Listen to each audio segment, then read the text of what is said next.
신명기 34장 9절.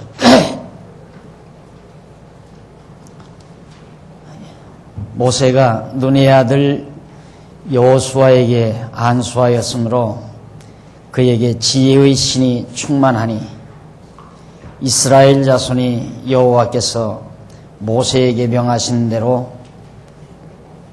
여호수아의 말을 순종하였더라.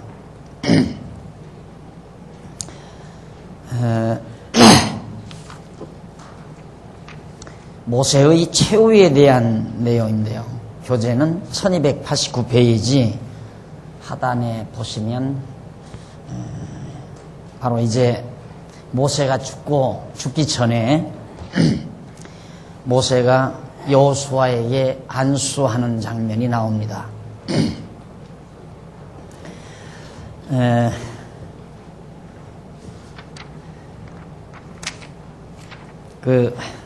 모세는 이제 하나님께서 말씀하신 대로 요단을 건너지 못하고 모압 평지에서 죽게 됩니다. 죽게 되고 그러자 모세는 자기 뒤를 이어서 이스라엘 백성을 데리고 가나안 땅에 들어갈 여호수아에게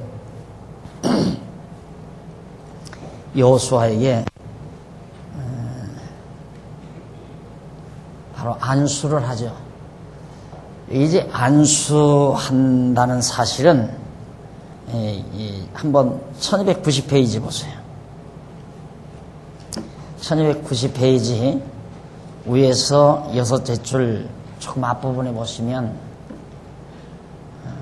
따라서 안수는 나오죠. 여기서 안수라는 말, 안수는 바로 뭐냐면 하나님께서 은사를 주시는 요소가 아니라 은사를 주신 표적일 뿐이다. 그러니까 안수가 은사를 주시는 요소, 안수를 꼭 받아야 은사가 주어지는 게 아니라 하나님께서 은사를 주신 표적에 불과한 것이다. 사람들은 안수하면 그 안수 자체가 어떤 효능을 발휘해서 은사가 주어지는 줄로 그렇게 많이 착각을 하죠. 근데 그게 아니고 안수라고 하는 것은 하나님께서 은사를 주었다는 사실에 대한 표적이에요. 그러니까 이 사람 하나님께로부터 이런 은사를, 이스라엘 백성들을 영도해 갈 은사를, 다스릴 수 있는 은사를 주었습니다. 하나님께로부터 받았습니다 하는 걸 많은 사람들에게 보여줘야 되잖아요. 알려줘야 되잖아요. 그 알려주는 방법이 곧 안수예요. 그러니까 우리 교회에서도 이제 장로님을 장립할 때, 장로장립을 할 때 안수를 하잖아요. 안수를 할 때 안수함으로 장로의 은사를 받는 게 아니라 하나님께서 이미 그분에게 장로의 은사를 주었어요. 모든 성도들을 잘 사랑으로 다스리고 또 믿음을 양육시켜 갈 수 있는 그런 아름다운 은사를 받았기 때문에 이분은 바로 그런 은사를 받았습니다 라고 온 교회 성도들에게 표시해 주는 것, 나타내 주는 것이 바로 안수라는 말입니다. 그래서 한국교회가 한때, 요즘도 아직도 그래요. 안수 한 번 받는데 보통 작게는 몇백만 원 아니면 1000달러가 넘어가는 그런 웃지 못할 일들이 지금도 자행이 되고 있습니다. 지금도. 안수를 받아야 어떤 능력이 온다고 생각하니까, 또 은혜도 오고 축복도 온다고 생각하니까. 그런데 그만큼 이 종교라고 하는 것은 우매한 사람들에게 희한한 생각을 갖게 만들어요. 어떻게 그런 생각들을 하는지 모르죠. 어떻게 목사가 상대방의 머리에다가 손을 얹었다고 해서 엄청난 복이 그에게 임하고 그에게 엄청난 은사가 주어진다고 생각하는지 그게 참 신기한 일이에요. 근데 이 안수라고 하는 것은 그런 효능이 있는 게 아니에요. 그 안수 자체에 기능이 있다는 얘기가 아니란 말입니다. 다만 이분은 이런 은사를 받았습니다. 여호수아는 이제 장차 가나안 땅으로 백성들을 인도해 갈 수 있는 영도자의 은사, 하나님께로부터 이미 받은 자 아니에요. 여호수아가 이스라엘의 제2의 영도자가 될 것을. 그런 은사를 받았기 때문에 모세는 모든 백성 앞에서 바로 이 여호수아가 내 뒤를 이어서 백성을 이제 영도에 갈 수 있는 자입니다 하고 표해 준 것, 그걸 드러내 준 것이 바로 안수라고 말이에요. 예, 그걸 꼭 여러분들이 잊지 말아요. 분별을 해야 한다 이 말입니다. 그런데 이런 안수라고 하는 기능을 아주 굉장히 많은 사람들이 오해해서 사용되고 있고 또 사용하고 있고 또 거기에다가 또 안찰을 하잖아요. 안찰. 그래서 안찰은 두들겨 패는 거예요. 막. 그래서 안찰을 하면 하나님의 능력이 임해서 병이 낫는다 그러거든요. 그런데 안찰을 해서 병이 낫는 것은 안찰하는 그 자체에 어떤 신적 능력이 있어서가 아니라 안찰을 하면 압력 치료예요. 쉽게 말하면. 그러니까 지압 치료와 같은 거죠. 아픈 부분을 자꾸 이렇게 자극을 주면 혈액순환이 잘 돼가지고 그 통증이 사라지는 경우도 있고 병이 고쳐지는 수도 있단 말입니다. 잘못 두들겨 패면 또 죽기도 해요. 그래서 안찰하다가 많은 사람을 죽인 자들도 있잖아요. 그리고 이제 쇠고랑 차는 사람도 있고. 그런데 안수나 안찰 이 모든 것은 그 자체가 신비한 능력을 지닌 것이 아니라 단순한 하나의 표적일 뿐이다 하는 사실입니다. 그래서 결국 이제 이스라엘 백성들은 아하, 저분이 이제 우리의 영도자로구나, 여호수아가 이제 우리 영도자다라는 것을 깨닫고 이스라엘 자손이 모세에게 명하신 대로 여호수아의 말을 잘 순종하고 따랐다는 내용이 9절에 소개됩니다. 넘어가서 10절로 12절에 보면 여호와께서 모세를 위대하게 하셨음을 회고하는 내용이 나와요. 여호와 하나님께서 모세를 위대하게 한다. 그러니까 사람을 천하게도 하고 위대하게도 하는 능력이 하나님의 손에 달려있는 거죠. 10절 그 후에는 이스라엘에 모세와 같은 선지자가 일어나지 못하였나니 모세는 여호와께서 대면하여 아시던 자요 여호와께서 그를 애굽 땅에 보내사 바로와 그 모든 신하와 그 온 땅의 모든 이적과 기사와 모든 큰 권능과 위엄을 행하게 하심에 온 이스라엘 목전에서 그것을 행한 자더라. 그러니까 모세는 어떤 자였는가? 굉장히 위대한 자였다. 왜? 하나님께서 그를 위대하게 썼다고 말이에요. 아주 천박한 처가살이를 하고 있는 한 촌뜨기인데 따지고 보면 모세가 과거에 초년에는 애굽의 왕실에서 살았지만은 그게 중년에 완전히 처가살이하는 하나의 시골뜨기가 하나님의 손에 붙들려져서 위대하게 사용이 됩니다. 바로 그것을 지금 여기에서 회고하는 내용이 12절까지 나옵니다. 이것은 물론 모세가 위대해서가 아니라 하나님께서 그를 위대하게 썼다는 사실을 확인해주는 중요한 내용이라고 생각합니다. 그 다음 이제 1291페이지 위에서 네 번째 줄 보면 이상과 같이 여호와께서 모세와 같은 선지자로 세우신 여호수아는 택함을 받은 성도에게 참 선지자로 보내신 예수 그리스도에 대한 예표로서의 모형과 그림자이다. 사도 베드로가 백성에게 예수가 그리스도이심을 증거할 때 모세의 말을 빌려서 뭐라고 그러냐면 주 하나님이 너희를 위하여 너희 형제 가운데서 나 같은 선지자 하나를 세울 것이니 너희가 무엇이든지 그 모든 말씀을 들을 것이라. 사도행전 3장 22절에 나오는 말입니다. 그러므로 택함 받은 성도는 모세와 같은 선지자로 오신 예수가 구약의 언약대로 오신 그리스도이심을 믿는 그 믿음에 의해서 전능자 하나님이 여호와이심을 깨닫고 경외하며 섬기게 된다. 예, 이스라엘 백성들은 모세를 통해서도 하나님이 여호와이심을 깨달아 경외하며 섬겼다.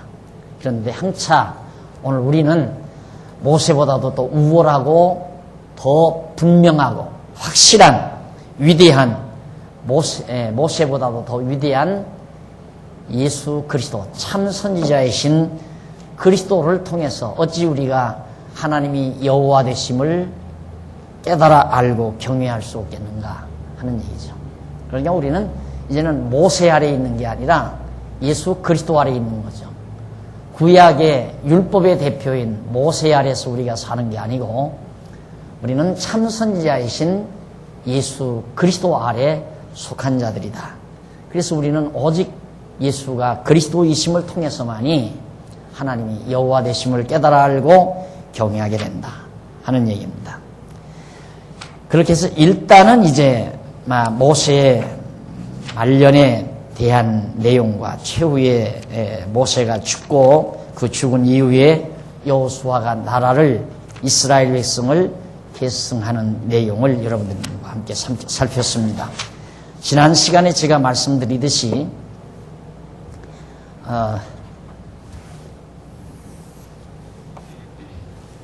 33장 신명기 33장 그리고 34장 현재 우리 성경책에는 34장까지 신명기가 나와 있죠. 34장까지. 그리고는 여기서부터 이제 여호수아 1장이 나오죠. 이렇게 1장이 나오는데 우리는 신명기 34장까지가 신명기에 속한다기보다도 34장부터 그 이하가 여호수아에 속하고 이전이 신명기에 속해야 맞은 얘기다. 이걸 억지로 내가 뜯어고치는 게 아니고 내용 자체가 그래요. 원래 신명기와 여호수아를 구분한 것도 학자들이 구분한 거거든요. 원래 성경 자체가 그렇게 구분한 게 아니고 학자들이 편의에 의해서 그렇게 구분을 했는데 아직도 이 신명기에 보니까 34장에 보니까 모세의 이야기가 나오니까 그냥 신명기 안에다가 포함을 시킨 거예요. 그러나 실제로 모세의 교훈은 33장까지 해서 끝이 난 거예요. 모세가 모압 땅 언저리에서 백성들을 교훈한 것은 여기서 끝이 난 거란 말입니다. 그리고 지난번 말씀드린 대로 34장과 신명기 34장과 여호수아 1장 사이에는 와우라고 하는 히브리어 그리고라는 연결 접속사가 붙어 있다고 여러분들에게 말씀을 드렸습니다. 따라서 34장과 여호수아 1장은 연결된 역사적 내용에 대한 기록이다 라는 것을 다시 한번 강조해 드리면서 지금까지 우리가 거기 보면 1291페이지 중간에 보면 여기서 지금까지 앞서 살펴본 내용을 종합적으로 우리가 살펴보면은 33장 그 바로 밑에 33장에서 34장 신명기 이것은 모세가 이스라엘 자손에게 죽기 전에 축복하여 죽는 내용으로서 죽어 장사된 내용입니다. 그리고 밑에서 네 번째 줄 27장에서 34장까지는 모세가 이스라엘 자손에게 여호와께서 명하신 약속과 권고를 통하여 교훈하는 내용이다. 그러니까 이스라엘 다시 태어난 광야에서 다시 태어난 제2 이스라엘에게 여호와께서 명하신 약속과 권고를 전해준 내용이다. 그리고 넘어가서 1292페이지 위에서 8째 줄 신명기 1장에서 34장까지 이제 끝냈죠. 이것은 모세가 광야 40년 동안 세대 교체된 이스라엘 자손에게 호렙산 언약을 재교육시키는 내용이었다라는 거였습니다. 자, 그러면 이제는 우리가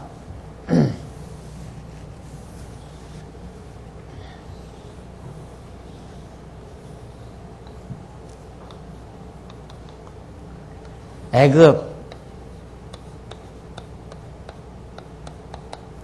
광야, 그 다음 요단강, 지금 이스라엘 백성들이 여기 와 있다고 그랬어요. 모압 평지. 여기서 이게 끝났어요. 그러니까 모세가 출애굽기 1장이면 모세가 출생이 나오죠. 그러면 창세기는 뭡니까? 창세기는 갈대아 우르에서 아브라함이 일로로 부름을 받아서 그 아브라함이 이삭을 낳고 이삭이 야곱을 낳고 야곱이 12자손을 낳았는데 그 손자들이 나와가지고 한 70여 명이 됐잖아요. 그런데 야곱의 11째 아들 요셉이 애굽으로 팔려가죠. 애굽으로 팔려갔어요.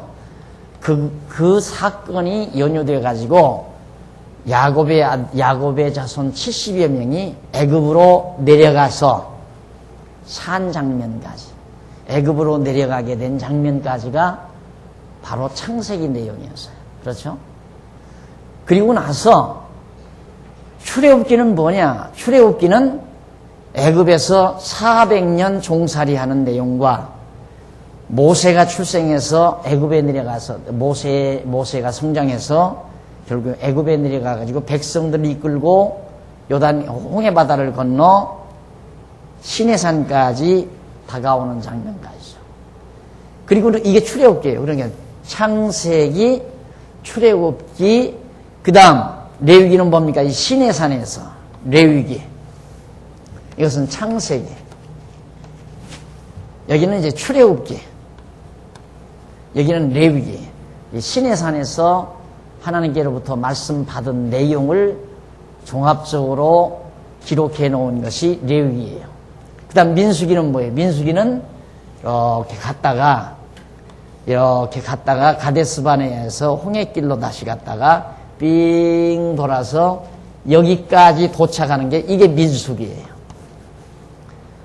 그 다음 신명기는 뭡니까? 신명기는 이 홍해바다, 요단강 동편 모압 평지에서 교훈한 내용이 신명기예요.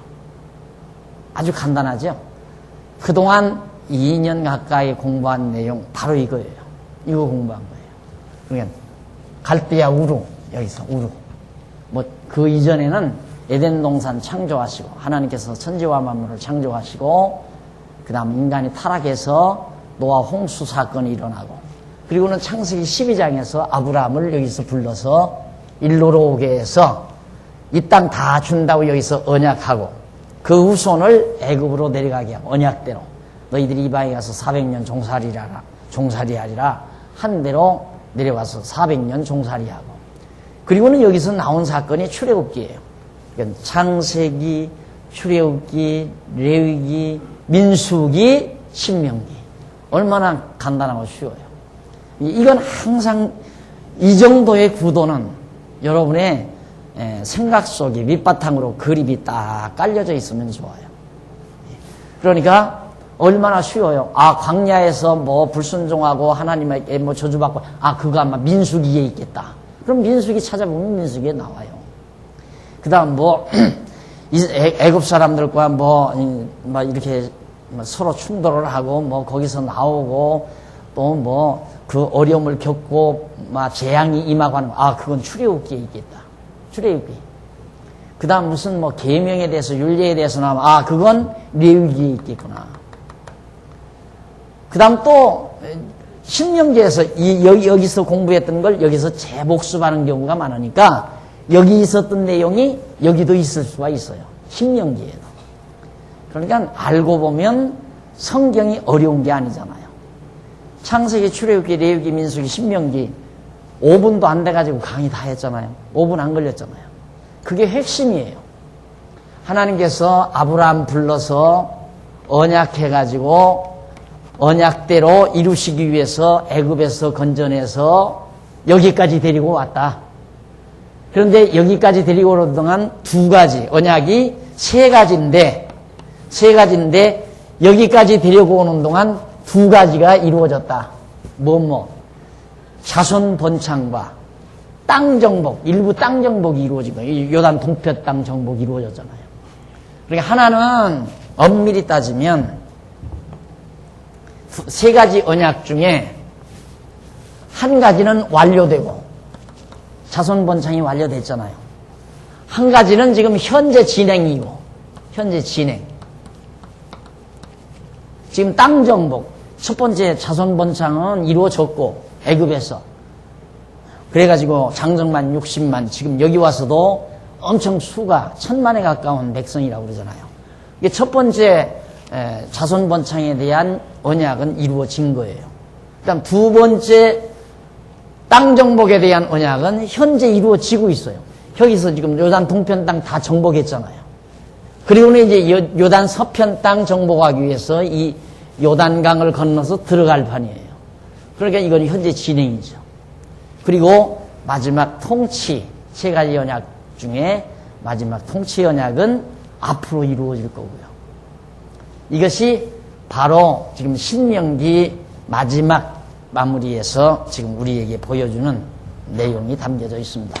자, 이쯤 했으면 아마 전체 창세기에서부터 지금까지 바로 신명기에서까지 내용을 여러분들이 정리하셨으리라고 생각을 합니다. 자, 그러면 넘어가서 이제 장이, 큰 장이 바뀝니다. 절이 바뀌어요. 1293페이지 요단 서편 땅 정복이라는 내용이 나옵니다. 요단 서편 땅. 이게 아까 말씀드렸죠? 요단 동편 땅을 요단강 동편 땅 점령했으니까 이제는 요단 서편 땅을 점령하는 내용이 여호수아 내용이라 이 말이에요. 예, 동편 땅 점령했고 현재 앞으로도 또 점령할 거예요. 현재 계속 진행되고 있어요. 땅 정복이. 두 번째 언약 성취가 지금 진행되고 있다. 그러니까 가장 여기서 이 방대한 창세기에서 신명기까지의 내용에 있어서 가장 핵심이 되는 개념이 뭐냐면, 하나님은 아브라함을 여기다 불러다가 이 가나안 땅에다 데려다 놓고 세 가지 언약을 하시고, 이 세 가지 언약 가운데 한 가지 언약은 애굽에서와 그리고 이 광야에서 이루어 주시고, 또 한 가지 언약은 요단 동편 땅 여기에서 이루어 주고 지금 계속해서 이루어 주려고 진행하고 있다. 이 세 가지 언약 중에 한 가지는 이미 애굽과 광야에서 이루어 주고, 애굽에서도 어려운 환경 속에서 자손이 번창했고, 그 다음 광야에서도 어려운 환경 속에서 자손이 번창했잖아요. 망하지 않고. 그러더니만 요단 동편 여기 가가지고 땅을 정복했단 말입니다. 땅 정복. 두 번째 언약이죠. 그걸 정복하고 앞으로 계속해서 요단 서편 땅까지라도 정복하기 위해서 지금 요단강을 건너갈 작정이다. 그러니까 이 전체 내용의 핵심은 언약하시고 언약대로 이루어 가시는 내용이다. 그거예요. 성경이 그렇게 간단하다 말입니다. 창세기에서 신명기까지는 상당히 많잖아요, 분량이. 우리 지금 2년 가까이 공부했잖아요. 그럴 거리 한 2년 됐을 거요. 그렇게 많은 내용인데 알고 보니까 아브라함 하나님이 불러서 세 가지 언약하고 하나는 이루어지고 또 하나는 지금 현재 이루어져 가고 있는 내용이로구나. 그게 신명기로구나. 그것이 창세기, 출애굽기, 레위기, 민수기, 신명기로구나. 그럼 하나님은 왜 그렇게 하셨는가? 당신이 언약대로 이루시는 분임을 우리에게 알려주기 위해서 그렇다는 말이에요. 그래서 성경은 간단하고 쉬운 것이다. 절대 어려운 거 아니에요. 어렵고 복잡한 것도 아니에요. 아주 간단 명료한 거란 말입니다. 자, 그러면 우리 또 확인해 봐요. 정말로 요단 서편 땅 정복하는 내용인가, 여호수아가. 그걸 1293페이지에서부터 제3절. 그러면 제3절 나오니까 2절도 찾아봐야 되겠죠? 2절이 어디에 나오나? 자, 2절 한번 찾아보십시다.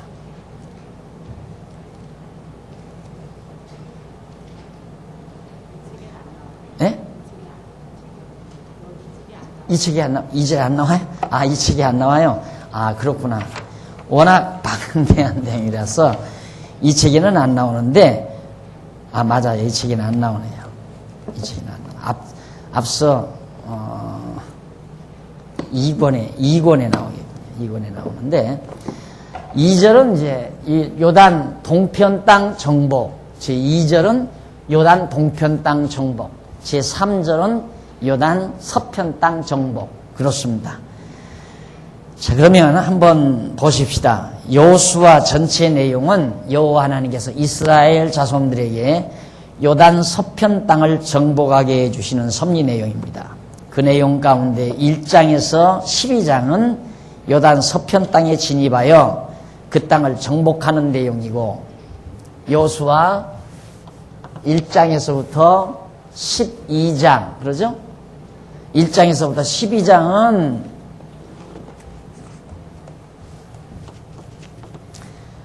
요단 서편 땅의 진입,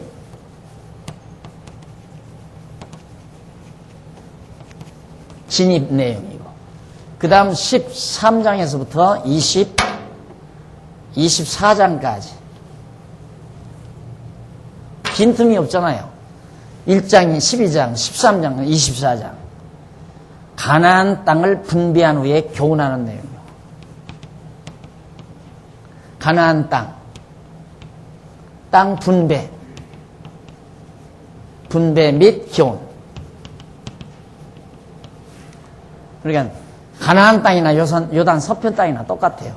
요단 서편 땅에 진입을 해서 그 가나안 땅을 다 분배해 줘요. 나누어 준다 이 말이에요. 틀림없잖아요.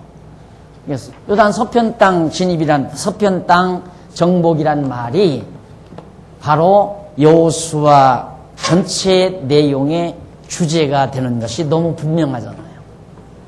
그러니까 만약에 제3절 이 내용을 요단 서편 땅 정복이라고 하지 않고, 예를 들면 가나안 땅 입성 이럴 수도 있잖아요. 가나안 땅 입성 이럴 수도 있고, 여호수아의 승리 이런 식으로, 또 이스라엘의 승리, 또 가나안 족속과의 전쟁, 이런 말로도 표현할 수 있잖아요. 그건 성경을 잘 모르는 사람이 그렇게 주제를 다는 거예요. 그럴듯하죠. 여호수아의 승리에도 여호수아가 가나안 땅 들어가 전쟁에 승리했단 말이로구나. 그러니까 이제 여호수아 읽으면 여러분 승리하십시오. 싸워 승리하십시오. 여호수아는 하나님을 의지하고 막 싸워가지고 승리를 했습니다. 여러분들도 열심으로 기도하고 열심으로 충성하고 열심 내서 악의 권세와 싸우고 사단의 권세와 싸워 승리하십시오. 그리고 교훈해도 일반 성도들이야, 맞다, 정말 우리 목사님 하나님 말씀대로 꼬박꼬박 잘 가르친다고 그렇게 얼마든지 평가할 수가 있죠. 그러나 성도대 학생인 여러분들이 들을 때는 웃기는 얘기죠. 그 말이 이게 성경적인 것 같은데 성경적인 것이 아니라 그 말이에요. 다시 말해서 무슨 얘기냐면, 여호수아 내용이 담고 있는 진정한 의미 파악을 잘 못했다 얘기예요. 그러니까 의미 분석을 잘 못했다. 성경의 의미 분석을. 여러분들이 공부하는 내용은 지금 의미 분석을 제대로 잘해놓은 거고요. 너무너무 잘해놓은 거예요. 왜? 창세기, 출애굽기, 레위기, 민수기, 신명기라고 하는 이 내용과 아주 논리적으로 쫙 빠져나가잖아요. 줄거리가 빠져나가잖아요. 그러니까 예를 들면 일반인들이 말하면 광야에서 모세의 순환. 자, 여기 이제 민수기 여기서 여기까지 민수기, 이거 모세의 순환, 이스라엘 백성들의 순환, 이렇게 말할 수도 있잖아요. 이스라엘 백성들이 광야에서 순환 당한 거니까. 그 말이 맞은가? 그것은 외형적인 내용만 말하는 것이지 왜 순환을 당했는지 그 의미를 모르는 거예요. 그래서 의미 분석이라는 말이 그렇게 대단한 얘기라는 걸 여러분들은 아셔야 돼요. 여러분들이 지금 성도대야에서 공부하는 것이 의미 분석 성경 개론에 의해서 강의된 내용을 여러분들이 공부하는 거거든요. 그냥 내용 분석이 아니에요. 의미 분석이지. 의미는 내용이 담고 있는 깊이예요. 그걸 의미라고 그래요. 그러면 의미를 모르고 내용만 알면 무슨 필요가 있어요? 예를 들어서 모세가 광야에서 백성들과 함께 고난당했다. 그건 내용이죠. 그 내용만 알면 어떻게 해요? 그럼 내용만 알면 그걸 가지고 여러분 모세도 고생을 했습니다. 광야와 같은 세상에서 여러분들도 고생을 해야 됩니다. 고생해도 참고 견뎌야 됩니다. 이렇게 가르쳐야 될 거 아니에요. 그걸 가르쳐야 되지 않겠어요? 안 그래요? 그러나 의미를 파악하고 오면 그걸 가르치기 위해서 모세가 광야에서 고난당한 게 아니라 말입니다. 그래서 이 의미 분석을 올바르게 해서 성경을 안다는 것이 그만큼 중요한 일이다 라는 얘기입니다. 자, 그러면 넘어갔어요. 1294페이지 땅 진입과 정복에 대한 내용입니다. 서편 땅 진입. 예. 땅 진입과 땅 진입과 정복, 진입과 정복. 서편 땅, 그러니까 가나안 땅 진입과 정복이에요. 들어가서 정복했다. 그러면 뭐 어려울 거 없잖아요. 1장에서 12장까지 하나 어려워요. 여러분 지금 딱 이게 가나안 땅, 서편 땅, 가나안 땅 진입해서 정복을 했다. 그럼 1장에서 12장까지가 전부 땅을 정복하는 내용들로 나오겠구나. 그러면 땅을 정복하는 모든 내용 하나하나가 뭘 말해줍니까? 어떻게 해서 하나님을 계시합니까? 이 땅을 정복하는 하나하나 모든 사건 자체가 하나님은 열조 아브라함과 이삭과 야곱에게 언약하시고 언약대로 정말 땅을 누구가? 하나님 여호와께서 정복하게 해 주시는구나. 왜? 당신이 언약대로 이루시는 여호와이심을 오늘 우리들에게 계시하기 위해서. 그렇게 간단해요. 그러니까 이제 12장까지 공부하는 동안 안 나오셔도 돼요. 다 알았잖아요. 그거 알려고 공부하는 거란 말입니다. 뭐 성경 복잡할 거 하나도 없어요. 1장에서 12장까지 보면 서편 땅에 들어가가지고 땅에 들어가서 뭐 여리고성이 정복되고 아이성이 정복되고 막 이런 내용이 나오거든요. 그 왜 그렇게 들어가서 그 땅들이 정복되는가? 하나님께서는 아브라함 불러다가 여기다 데려다 놓고 이 땅 너희 자손에게 주마하고 동서남북 바라보라 주마하고 언약하신 하나님이 정말로 그 언약대로 이 땅을 지금 정복하게 해 주시는구나. 그걸 확인하기 위해서. 그러면 왜 그 땅을 정복하게 해 주시는가? 거기서 잘 먹고 잘 살아라. 거기서 막 빌딩 짓고 큰 돈 벌어서 잘 먹고 성공하고 잘난 척하고 그렇게 살으라고. 그거 아니잖아요. 왜 이 땅을 정복하게 했는가? 단 목적은 하나님 당신을 우리에게 알게 하려는 거예요. 깨닫게 하려는 거예요.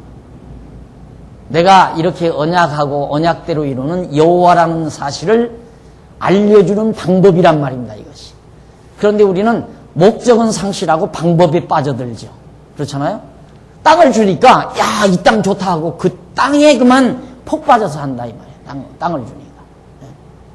예를 들면 사랑하는 남편이 사랑하는 아내에게 보석 반지를 하나 사다가 줬더니만 날마다 보석 반지에만 미쳐버리고 남편은 전혀 아는 척도 안 한다 그 말이에요. 예를 들면 그 얼마나 안타까운 일이에요. 남편이 아내에게 그런 선물을 할 때에는 그 선물을 해준 자기를 잊어버리지 말라고 해주는 거 아니에요. 그런데 선물을 해주니까 선물에 폭 빠져가지고 아이들 그러잖아. 아이들 어디 여행 갔다 오면 막 아빠하고 달겨들어요. 아빠가 좀 좋아서 달겨드는 게 아니라 아빠가 사온 선물 때문에. 선물 딱 주면 이리 오거라 무릎에 앉혀보려고 오라 해도 그냥 내빼버리잖아요. 제 친구들한테 자랑하려고. 섭섭하지요 보면. 안 그래요? 하나님도 마찬가지예요. 하나님 당신이 언약대로 이루시는 여호와이심을 잊지 말고 기억하고 살으라고 이 땅 언약에서 이 땅을 주었는데 백성들은 이 땅에 들어가서 땅에 미쳐서 살고 여기서 먹고 사는 것에 미쳐서 돌아가면서 살았다 이 말이에요. 하나님 잊어버려. 그러니까 오늘 우리들이 세상 사는 지혜도 알 수 있잖아요. 나를 왜 이렇게 건강하게 해주셨나. 하나님이 건강하게 해주신 건 건강하게 해주신 하나님을 잊지 않고 살라고. 나를 왜 이렇게 여유있게 해주셨나. 여유있게 해주신 하나님이 잊어버리지 않고 살라고 해준 건데 우리는 몸 건강하고 여유가 있으면 하나님 잊어버린다 이 말이에요. 그게 바보짓이죠. 그게 의미를 잘 몰라서 그래요. 그러니까 이스라엘 백성들 가나안 땅 들어가서 정복하는 내용 하나하나가 전부가 나는 언약대로 이루는 여호와다. 이에 대한 강한 메시지예요. 오직 그 하나 전해지기 위해서 지금 저런 섭리를 해가는 거란 말입니다. 얼마나 쉬워요, 이제. 보십시다. 한쪽 가로 1번, 그 밑에 가나안 땅 진입. 가나안 땅에 진입해서 이제 들어가는데 1장에서 4장까지 가나안 땅으로 들어가는 장면이에요. 그 가운데서 1295페이지 보면 양쪽 가로 1번 권고와 위로를 합니다. 야, 들어가라, 들어가자 권고하면서 두려워하지 말라, 겁내지 말라, 하나님이 우리와 함께한다 하면서 위로해주는 장면이 1장에 나와요. 우선 보십시다. 1장 1절 95페이지 밑에 1절로 4절까지 여호와께서 여호수아에게 주는 땅으로 가라고 명령하는 내용이에요. 여호와의 종 모세가 죽은 후에 여호와께서 모세의 시종 눈의 아들 여호수아에게 일러 가라사대 내 종 모세가 죽었으니 이제 너는 이 모든 백성으로 더불어 일어나 이 모든 이 요단을 건너 내가 그들 곧 이스라엘 자손에게 주는 땅으로 가라. 그 땅으로 들어가라. 내가 모세에게 말한 바와 같이 무릇 너희 발바닥으로 밟는 곳을 내가 다 너희에게 주었노니 곧 광야와 이 레바논에서부터 큰 하수 유브라데에 이르는 해쪽 소구 온 땅과 온 해지는 편 대까지 너희 지경이 되리라. 유브라데면 여기가 유브라데. 이렇게 강이 하나, 강이 지금 두 개가 있죠. 유브라데스 강, 티그리스 강. 여기가 이라크 땅 아니에요. 지금 이라크 지금 미국이 치려는 여기가 완전 보고 아니에요. 땅 속에 그냥 기름이 가득 들어 있으니까 부시가 욕심이 나서 이걸 이 땅이에요. 여기. 그러니까 여기서부터 이거 다 이스라엘 백성에게 주겠다. 하나님. 이 서해, 이 서해 아니에요? 이게 지중해. 여기서 여기까지 다 주겠다. 너 밟는 땅은 내가 다 주겠다. 그런데 이 땅을 정말 다윗 시대, 솔로몬 시대 여기까지 다 점령이 돼요. 이 큰 강력에서부터.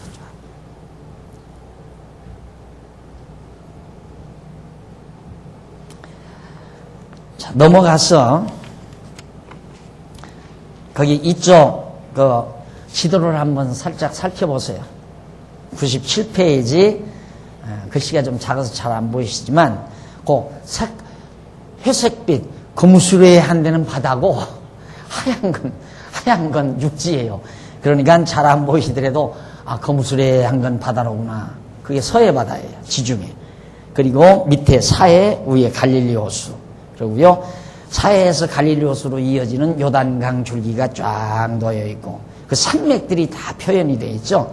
저런 땅을 지금 정복하러 가는 거예요. 이게 지금 현재 이 지도가 이스라엘 백성들이 가나안 땅을 정복하기 이전의 가나안 땅의 모습입니다. 이 땅을 지금 정복하러 가는 거예요. 자, 그러면 거기 한번 보면 96페이지 왼쪽에 96페이지 제일 위에 쪽 중간에서 조금 지나서 본문 1절 초두에 나와요. 본문 1절 초두에 히브리 원문으로 와우라는 접속사가 붙어있다. 이는 여호수아 내용이 앞에 있는 신명기 내용과 연결되어 있다는 증거다. 다시 한번 반복하죠. 이 와우. 그러니까 여호수아 마지막 장하고 34장하고 신명기 여호수아 1장 사이에 와우라는 접속사. 그래서 이 내용과 34장 내용은 연결된 문맥이라는 것을 우리에게 다시 한번 말해주고 있다. 그러니까 신명기 내용과 여호수아 내용이 연결되어 있어. 어디까지나 모세의 기록이고 어디서부터가 여호수아의 기록인지에 대하여 불분명하게 밝혀주고 있지 않다. 분명하게 밝혀주고 있지 않다. 그러나 그 내용으로 보아 신명기 33장까지는 모세의 기록이고 34장부터는 여호수아, 34장과 여호수아 전체 내용은 여호수아가 기록한 것이다. 그리고 1절에 시종이라는 말이 나오죠. 시종이라는 말은 히브리 원문으로 메사레트라는 말인데 이는 수종자, 받드는 자 그런 뜻이에요. 수종자인 여호수아에게 나타났었다. 그러니까 백성들을 받드는 자. 그러니까 요즘에는 뭐 제왕적 대통령, 이거 야만인 세계에서나 있는 그런 개념이죠. 대통령 하면 백성들을 수종하는 자죠. 받드는 자. 그런데 아직도 민도가 낮으니까 대통령은 지배자, 다스리는 자, 막 통치하는 자, 힘으로 다스리는 자, 권력으로 다스리는 자, 이게 대통령으로 한다 이 말이에요. 그래서 성경은 여기 보세요. 여호수아가 시종이라고 그랬는데 그 시종은 메사레트란 말이라고 그래요. 메사레트란 말은 역시 받드는 자, 수종자, 백성들을 수종하고 받들어 주는 자. 힘이 있는 거죠. 힘이 없는 자가 수종을 어떻게 해요? 힘이 있어야 수종을 하죠. 우리는 힘 없는 자가 힘 있는 자를 수종한다고 그러죠. 말이 안 되잖아요. 이렇게 힘 있는 자를 이렇게 힘 약한 자가 어떻게 수종을 해요? 어떻게 받드느냐 이 말이죠. 어떻게 받들어 섬기느냐 이 말이죠. 안 되잖아요. 이렇게 힘 있는 자가 힘 없는 자를 이렇게 받들어 줄 수 있죠. 어린 아기가 어떻게 부모를 받들어 주느냐 이 말이에요. 위험한 길 갈 때 힘 있는 부모가 힘 약한 어린애기를 받들어 주는 거지. 너무도 간단하고 쉬운 일인데도 많은 사람들이 착각하고 살아요. 힘 있으면 지배자가 된다. 그러니까 힘 있으면 약자를 지배하며 살 수 있다. 그래서 그게 야만인 국가예요. 야만인 사회. 이 교회도 그렇잖아요. 교회도. 목사는 성도들을 지배하는 자다. 말도 안 되는 얘기죠. 도와주는 자예요. 목사는 왜? 성경을 먼저 아니까. 성도들보다 목사는 더 아니까 더 아는 것으로 모르고 있는 성도들을 수종하는 자예요. 받들어주는 자. 그래야 받들죠. 내가 여러분보다 성경을 모른다면 어떻게 뭘로 여러분을 받들어요? 목사니까 힘으로 여러분들을 지배하고 사는 게 목사가 아니잖아요. 교회 통치라는 게 마찬가지예요. 가정도 마찬가지고. 가정도 제일로 많이 수고하고 종로로 돼야 될 자가 누구냐면 힘 있는 부모가 종로로 돼야죠. 그러잖아요. 자식 낳는 순간부터 자식의 종이죠. 부모는. 주나 사나 벌어다가 입혀야 되고 먹여야 되고 가르쳐야 되고 그게 부모 할 짓 아니에요? 종로로 타는 거죠. 부모들의 종로. 마찬가지예요. 교회도 앞선 자라면 그냥 교인들 섬기며 사는 거예요. 애써 수고하고 노력해서 그저 받들어주고 섬겨주고 어린 성도들을 이렇게 추스려주고 그것이 교회의 칠이고 다스림이란 말입니다. 모세를 하나님께서 그렇게 위대하게 만든 것은 백성들을 수종들으라고 하나님께서 그렇게 세워놓은 것이다. 그래서 그 뒤에 바로 그 메사레트라는 말인데 이는 수종자라는 뜻이다. 모세가 죽은 후에는 여호와께서 모세의 시종 곧 수종자인 여호수아에게 나타났었다. 여호수아는 모세와 같은 선지자이다. 신명기 34장 9절로 10절에 그래서 모세에게 나타내시던 여호와께서 여호수아에게 나타나셔서 그에게 이스라엘 자손에게 주는 땅으로 가라고 그렇게 명령을 하시죠. 이스라엘 땅으로 가라. 앞에서 발바닥으로 밟는 곳 다 주겠다. 그렇게 해서 이제 그 오른쪽에 있는 그 가나안 땅, 그런 현상으로 되어 있는 가나안 땅을 지금 여호수아가 정복하기 위해서 지금 요단을 건너 가게 된다는 얘기입니다. 그 다음 98페이지 넘어가서 1298페이지 5절로 9절에 보면 여호와께서 함께 할 테니 강하고 담대히 하라고. 얼마나 무섭겠어요. 여기서 요단강 이렇게 가로막혔는데 이쪽 땅 점령은 했어도 여기는 뭐 엄청나게 지금 잘 도성이 가다듬어진 곳이거든요. 그리고 바로 요단강 동편 여기에 요단강 건너자마자 여기에는 큰 도성. 지금은 예리고라고 나오지만 성경에는 여리고죠. 여리고라고 하는 도성이 엄청 크고 강대한 도성이 있었어요.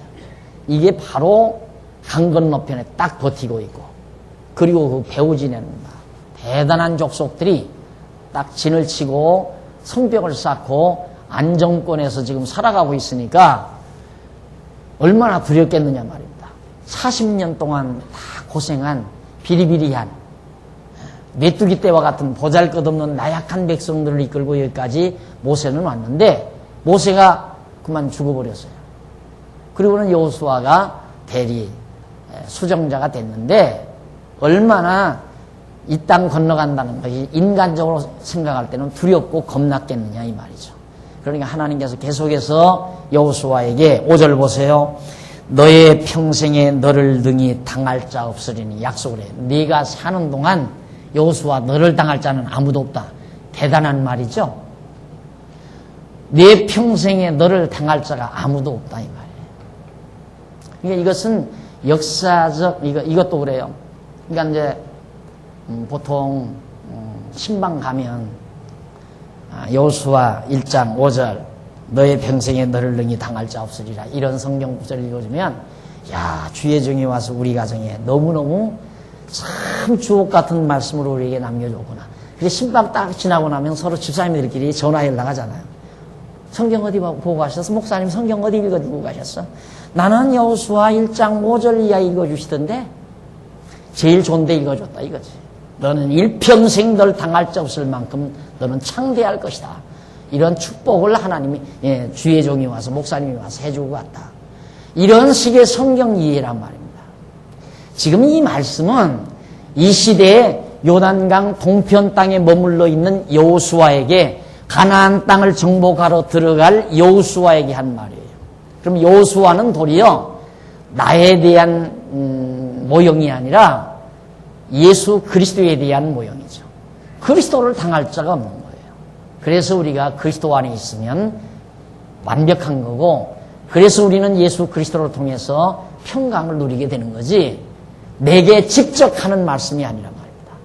그런데 성경을 갖다 직접 우리에게 적용해서 마치 내가 여호수아나 된 것처럼 그렇게 성경을 갖다가 오용하는 경우들이 너무너무 많다. 그래서 당할 자 없으리니 내가 모세와 함께 있었던 것 같이 너와 함께 있을 것임이라. 왜 못 당하는가? 너와 함께 있을 것이기 때문에 못 당한다. 내가 너를 떠나지 아니하며 버리지 아니하리니 마음을 강하게 하라 담대히 하라. 너는 이 백성으로 내가 그 조상에게 맹세하여 주리란 땅을 얻게 하리라. 얻게 하리라. 다시 한번 약속하잖아요. 네 조상 아브라함에게 언약한 대로 이 땅 내가 얻게 해주겠다. 그런데 겁내지 말라 그 말이에요. 내가 너와 함께 한다. 아무 근심 걱정하지 말고 겁내지 말라. 그러면서 7절 오직 너는 마음을 강하게 하고 극히 담대히 하여 나의 종 모세가 내게 명한 율법을 다 지켜 행하고 좌로나 우로나 치우치지 말라. 그리하면 어디로 가든지 형통하리니 이 율법책을 내 입에서 떠나지 말게 하며 주야로 그것을 묵상하여 그 가운데 기록한 대로 다 지켜 행하라. 그리하면이 지금 둘 나와 두 번째 나와요. 그리하면 네 길이 형통하게 될 것이라. 네가 형통하리라. 내가 네게 명한 것이 아니냐. 마음을 강하게 하고 담대히 하라. 두려워 말며 놀라지 말라. 네가 어디로 가든지 네 하나님 여호와가 너와 함께 하느니라 하시느니라. 자, 묘하잖아요. 하나님께서 여호수아에게 내가 너와 함께 하겠다. 걱정하지 말라. 내 열조와 언약한 대로 다 이 땅 정복해 주겠다. 그러면서 하는 말이 모세에게 명한 여기서 모세에게 명한 율법을 다 지켜 행하라. 그리하면 형통하리라. 그리하면 잘 된다 이 말이에요. 그러면 여기서 명한 율법대로 행하지 아니하면 여기서 형통치 못하리라. 너희들 다 망한다 그 얘기 아니에요. 그 말이 마저 떨어지겠는가? 그 말이 앞뒤가 맞는 얘기냐 이 말이죠. 맞는 얘기가 아니죠. 지금 거듭해서 창세기부터 계속해서 지금 하는 얘기가 하나님께서 불러내서 언약하시고 언약대로 이끌어내시고 그래서 여기 들어가게 지금 하시는 건데 그러면 율법 지키면 여기 들어가고 율법 못 지키면 못 들어가고 이것도 역시 번역의 잘못이죠. 번역상에 문제가 있는 것입니다. 그래서 1299페이지 위에서 11번째 줄, 10번째 줄, 거기 보면 이제 9번째 나와요. 7절에 그리하면, 9번째 중간 좀 못 미쳐서 7절에 그리하면이라는 조건문 접속사 자주 나오는 거예요. 이거 레만이라는 거 하는데, 이는 동기나 혹은 목적으로 사용되는 뭐뭐 하기 위하여 또는 뭐 때문에 라는 뜻이다. 그리고 마음을이라는 단어는, 마음이라는 단어는 히브리 원문에는 없는 것이다. 이게 히브리 원문에 없는 것까지 그렇게 마음을 거기 7절 오직 너는 마음을 강하게 하고 극히 담대히 하여, 마음이라는 말은 없어요. 없는 말을 마음을 집어넣은 얘기고, 또 나의 종 모세에게 명한 율법을 다 지켜 행하고 좌로나 우로나 치우치지 말라는 뜻으로 번역되어야 한다. 그럼 뭐라고 번역되어야 되는가? 거기 그러므로 뒤에 7절 나오죠. 그러니까 위에서 12번째 줄, 위에서 12번째 줄, 히브리어 나오는 바로 밑에, 거기에 보면 밑에 뒷부분에 보면 그러므로 7절은 뭐 어떻게 번역하면 되는가? 7절은 7절은 네가 어디로 가든지 형통하기 때문에, 네가 어디로 가든지 형통할 것이기 때문에, 뭐뭐 때문이라고 그랬잖아요. 레만이라는 말이 뭐뭐 때문에. 그러니까 네가 어디로 가든지 형통할 것이기 때문에 오직 너는 강하게 하고 극히 담대히 하여 나의 종 모세가 네게 명한 율법을 다 지켜 행하고 좌로나 우로나 치우치지 말라는 뜻으로 그렇게 번역을 해야 매끄럽고 전우문맥상 하자가 없는 번역이에요. 그러니까 모세가 명한 율법을 내가 여기서 잘 지켜 행하면 어디로 가든지 형통하다, 그 말이 아니라 하나님께서 너 약속대로 이 땅 들여보내서 이거 다 정복하게 해서, 내가 너와 함께 해서 이거 다 정복하도록 형통할 것이기 때문에, 형통하게 할 것이기 때문에, 하나님이 너로 하여금 형통하게 할 것이기 때문에 너는 모세의 명한 율법을 잘 지켜 행하고 강하고 담대히 해라, 그 말이에요. 근데 이렇게 성경 한두 구절씩을 잘못 번역해 놓은 것들이 얼마나 많은 성도들의 올무가 되어 있는지를 알 수 있습니다. 가장 제가 지금까지 성경 강론집을 쓰면서 가장 충격적인 그 오류가 바로 이 레만이라는 접속사예요. 그리하면이라고 번역된 이 접속사, 이게 아주 충격적으로 잘못 번역된 접속사 내용이란 말이에요. 이 접속사를 잘못 번역함으로 성경이 내용이 다 뒤틀려 있어요. 우리말 성경에. 그 다음 8절에 거기 그리하면 나와요. 거기 또 계속해서 보면, 그리고 8절에 그리하면이라는 조건문 접속사는 히브리 원문으로, 거기는 아즈란 말이에요. 아즈.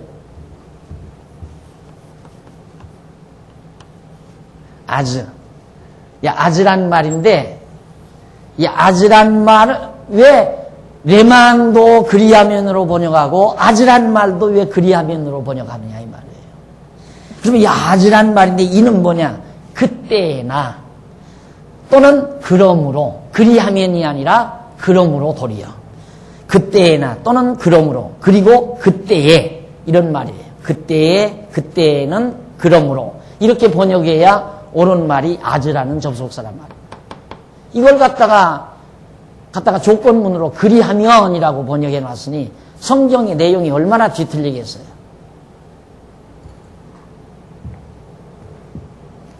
그러므로 8절은 뭐라고 번역을 하면, 이 본문에는 8절 내용 한번 보십시다. 본문 8절. 98페이지 8절에 이 율법책을 내 입에서 떠나지 말게 하며 주야로 그것을 묵상하여 그 가운데 기록한 대로 다 지켜 행하라. 그리하면. 그러니까 율법대로 다 행하라. 그리하면 내 길이 평탄하게 될 것이라. 네가 형통하리라. 이렇게 되는 거라 이 말이에요. 그게 아니고 이쪽으로 다시 와서 그러므로 8절은 밑에서부터 11번째 줄입니다. 앞부분. 그러므로 8절은 네 길이 평탄하게 되고 내가 형통하게 될 그때에 그 가운데 기록한 대로 다 지켜 행하기 위하여 이 율법책을 네 입에서 떠나지 말게 하며 주야로 그것을 묵상하라. 얼마나 매끄럽게 번역을 잘했어요. 참 저 히브리어 잘하죠. 얼마나 문맥이 매끄러워요. 여기 보면 이는 그때나 또는 그러므로 그때에 그런 말이라고 그랬죠. 아즈라는 말이. 그러니까 내 길이 평탄하게 되고 내가 형통하게 될 그때에 틀림없어요. 아즈 그때에. 왜? 하나님께서 너와 함께해서 여기 들어가서 이게 다 형통하게 잘 정복하게 하고 다 땅을 분배하게 해줄 때 형통하게 되고 잘 될 때 그때 그 말이에요. 그때 그 율법을 잊어버리지 않기 위해서 그 책을 율법책을 잘 읽고 배워라 이 말이에요. 그래야 내용이 맞잖아요. 앞뒤 내용이. 하나님께서 언약대로 이거 다 형통하게 다 정복해 준다. 그때 정복해 줄 그때 이렇게 해도 되고 다 형통하게 정복해 준다. 그러므로 그 말이에요. 그러므로라고 해도 돼요. 그러므로. 하나님께서 이렇게 다 정복하게 주었으므로 율법대로 지켜 행하기 위해서는 그 책을 항상 읽고 배워라 그 말이에요. 제대로 번역해야죠. 글대로.